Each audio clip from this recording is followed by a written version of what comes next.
Hello నమస్తే అండి అందరికీ. Another prediction of IPL Mumbai versus RCB match. చాలామంది ఈ మ్యాచ్ కోసం వెయిట్ చేస్తున్నారు, అటు ఆర్సీబీ ఫ్యాన్స్ కానీ ఇటు ముంబై ఫ్యాన్స్ కానీ. ఆల్మోస్ట్ హయ్యెస్ట్ ఫ్యాన్ బేస్ ఉన్న ఆర్సీబీ, అలాగే ఎక్కువ ఫ్యాన్ బేస్ ఉన్న ముంబై, ఈ రెండు కూడా ఈరోజు బ్యాటిల్లో చాలా బాగుంటుంది ఆ రెండు టీముల మధ్యన. సో ఈ మ్యాచ్ వచ్చి వాంకడీలో జరుగుతుంది. సో ఈ మ్యాచ్లో ప్రిడిక్షన్ తెలుసుకునే ముందు ఈ రెండింటి మధ్యన టీం ఎలాగుందో తెలుసుకుందాం. ఫస్ట్ ముంబై టీం ఎలాగుందో తెలుసుకుందాం. ముంబై వచ్చేసి first will jacks, రియన్ Rickelton, Naman Dhir, Suryakumar Yadav, Tilak Varma, Hardik Pandya, Mitchell Santner, Raj బావా ఆర్ రోహిత్ శర్మ, దీపక్ చహర్, అశ్విని కుమార్, విఘ్నేష్. అలాగే ఆర్సీబీ ఎలాగుందో ఒకసారి చూద్దాం. ఆర్సీబీ వచ్చేసి Phil Salt, Virat Kohli, Devdutt Padikkal, Rajat Patidar, Liam Livingstone, Jitesh Sharma, Krunal Pandya, Tim David, Bhubaneswar Kumar, Jose Hazlewood, Yash Dayal, సలాం. సో రెండు టీంలు బాగానే ఉన్నాయి. ఈ రెండు టీంల మధ్యన హెడ్ టు హెడ్ ఎలా ఉందో చూద్దాం ఒకసారి. ఈ రెండు టీంలు కూడా ఫస్ట్ నుంచి 33 సార్లు తలపడింది. ముంబై వచ్చేసి 19 సార్లు నెగ్గింది, అలాగే ఆర్సీబీ వచ్చి 13 సార్లు నెగ్గింది. సో ఇక్కడ ఆర్సీబీకి ముంబై మీద మంచి రికార్డ్ ఉంది. ఎందుకంటే ఆర్సీబీ వాళ్ళు ఏ టీం మీద ఓడిపోతారు, కానీ ముంబై మీద మామూలుగా చాలా ఈజీగా వన్ సైడెడ్గా ఓడిపోరు ఏ మ్యాచ్ కూడా. సో విరాట్ కోహ్లీ ముంబై మీద కూడా చాలా బాగా ఆడతాడు. సో ఈ మ్యాచ్ అయితే ఎప్పుడులాగా అన్ని టీముల్లాగా వన్ సైడెడ్గా అయిపోదు. మన ఎస్ఆర్హెచ్ ఆడినట్టు అసలు వన్ సైడెడ్గా అయిపోదు. నాకు తెలిసి ఇది కొద్దిగా గట్టిగానే జరుగుతుంది మ్యాచ్. ఎందుకంటే ఆర్సీబీ వాళ్ళు ముంబై మీద చాలా గట్టిగా ఆడతారు. ఆర్సీబీ వాళ్ళు టాప్లో ఉన్నా సరే అలాగ ఆడతారు, బాటంలో అంటే లాస్ట్ ప్లేస్లో ఉన్నా సరే ముంబైతో అలాగే బాగా ఆడతారు. ఎందుకంటే ఈ మ్యాచ్ అనేది అసలు మనం వన్ సైడెడ్గా అవ్వదని మనం అనుకోవచ్చు. దట్టు రెండు టీంలు కూడా చాలా స్ట్రాంగ్గా ఉన్నాయి. ఆర్సీబీ బౌలింగ్ కూడా చాలా స్ట్రాంగ్గా ఉంది. సో పిచ్ రిపోర్ట్ ఎలా ఉందంటే వాంకడి అనేది flat pitch, batting friendly pitch. So boundaries అనేవి చాలా చిన్నగా ఉంటాయి. మన చిన్నస్వామి స్టేడియం లాగా, చిన్నస్వామి స్టేడియం చిన్నగా కాకపోయినా బౌండరీ స్టేడియం అయితే చిన్నదే, బౌండరీస్ కూడా చిన్నవే. సో ఇక్కడ యావరేజ్ స్కోర్ వచ్చేసి ఎలా ఉంటుందంటే ఆల్మోస్ట్ అంటే కొట్టడానికి ఈజీగానే ఉంటుంది, ఆడడానికి ఈజీగానే ఉంటుంది. అందరికీ కూడా మనకి 6 బౌండరీస్ అయితే చూడొచ్చు.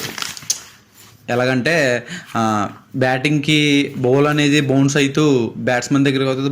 బ్యాట్స్మెన్ కూడా చాలా ఈజీగా పిక్ చేసి కొడుతూ ఉంటాడు అనమాట.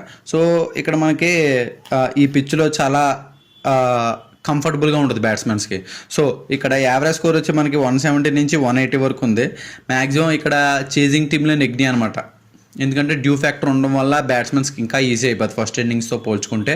సో ఫస్ట్ ఇన్నింగ్స్లో కూడా ఒకసారి ముంబై వాళ్ళు ఫైనల్కి వెళ్ళినప్పుడు ఇదే వాంకడే స్టేడియంలో ఫస్ట్ బ్యాటింగ్ ఆడి ఆల్మోస్ట్ 200 అలా కొట్టారు. అప్పుడు రోహిత్ శర్మ 100 అలా కొట్టినట్టు ఉన్నాడు.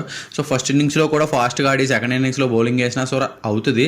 సో ఇది ఐపీఎల్ మనం ఏమీ చెప్పలేం అనమాట. ఏ టైంలో ఎలా తిరిగిపోద్దో కూడా చెప్పలేం. ఫస్ట్ బ్యాటింగ్ తీసుకున్న జరిగిపోద్ది, సెకండ్ బ్యాటింగ్ ఎందుకంటే వాళ్ళ మైండ్ సెట్ బట్టి బ్యాటింగ్ ఆడతారు కాబట్టి. So toss is very crucial. Toss నెగ్గిన వాళ్ళు నిజంగా చేజింగ్ తీసుకుంటారు.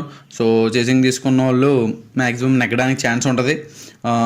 ఈ సర్ఫేస్ అనేది చెప్పాను కదా ఆల్రెడీ, కన్సిస్టెన్సీగా బౌన్స్ అవుతూ ఉంటుంది. బ్యాటింగ్ ఫ్రెండ్లీ, బ్యాటర్స్కి చాలా ఈజీగా ఉంటుంది. స్లైట్ ఇనిషియల్ ఓవర్స్లో స్వింగ్ అవుతుంది అనమాట బాల్ అనేది.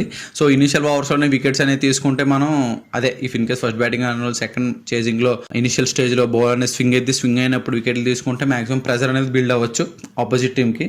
సో ఎలాగంటే ఇప్పుడు వీళ్ళ టీంలో ఏమో బోల్ట్ ఉన్నాడు ముంబైలో, దీపక్ చహర్ ఉన్నాడు, అలాగే ఆర్సీబీలో భువనేశ్వర్ కుమార్ అండ్ హేజల్వుడ్ ఇద్దరు కూడా రెండు టీంలు కూడా బాల్స్ని బాగా స్వింగ్ చేస్తారు. సో ప్రాబ్లం ఏం లేదు. సో చూద్దాం ఈరోజు మ్యాచ్ అసలు ఎలా ఉంటుందో, వన్ సైడెడ్గా ఉంటుందా అయితే గట్టిగా ఉంటుందా మ్యాచ్ అంటే నేనైతే గట్టిగా ఉంటుందో అనుకుంటున్నాను. ఎందుకంటే రెండు టీంలు కూడా చాలా చిన్నవి కాదు, పెద్దవి కూడా. ఆర్సీబీ రీబిల్డ్ చేసింది టీంని, మంచిగా బ్యాటింగ్ని బౌలింగ్ని కూడా ఈక్వల్ చేశారు. సో మంచి బ్యాట్లు ఉంటుంది. సో ఈరోజు ముంబై కీ ప్లేయర్స్ వచ్చేసి ఒకసారి ఎలా ఉన్నారు చూద్దాం. ముంబై కీ ప్లేయర్స్ వచ్చేసి Rohit Sharma, if in case ఆడితే రోహిత్ శర్మ, సూర్యకుమార్ యాదవ్, నమందీర్, హార్దిక్ పాండ్యా, బోల్ట్ అండ్ దీపక్ చహర్. అలాగే ఆర్సీబీలో ఎలా ఉన్నారు Phil Salt, Virat Kohli, Rajat Patidar, Krunal Pandya, Bhubaneswar Kumar, Hazlewood. ఈసారి నాకు తెలిసి ఆర్సీబీ వాళ్ళు లాస్ట్ మ్యాచ్ ఆడినట్టు తొందరపడకుండా సెటిల్ అయ్యి ఆడతారేమో అని అనుకుంటున్నాను. అలాగే ముంబై వాళ్ళు బాగా ఆడుతున్నారు. సో లాస్ట్ మ్యాచ్లో తిలక్ వర్మ వల్ల మ్యాచ్ ఓడిపోయింది. సో మళ్ళీ పుంజుకుంటారేమో అని చూద్దాం, ఎందుకంటే వాంకడే కదా. సో రెండు టీంల మధ్యన హోరాహోరీగా జరుగుతుంది ఈరోజు మ్యాచ్ అయితే. నేనైతే ఆర్సీబీ నెగ్గుతుంది అనుకుంటున్నాను. మరి మీరేమనుకుంటున్నారో కామెంట్ బాక్స్లో మెన్షన్ చేయండి. సో నెక్స్ట్ ఐపీఎల్ మ్యాచ్లో మళ్ళీ కలుసుకుందాం, మంచి ప్రొడక్షన్తో మళ్ళీ వద్దాం, మళ్ళీ మాట్లాడుకుందాం. So don't forget to like, share and subscribe. మీరు చూసి లైక్ చేయండి ప్లీజ్, ఓకేనా? మరి మళ్ళీ కలుసుకుందాం, అంతవరకు బాయ్ బాయ్.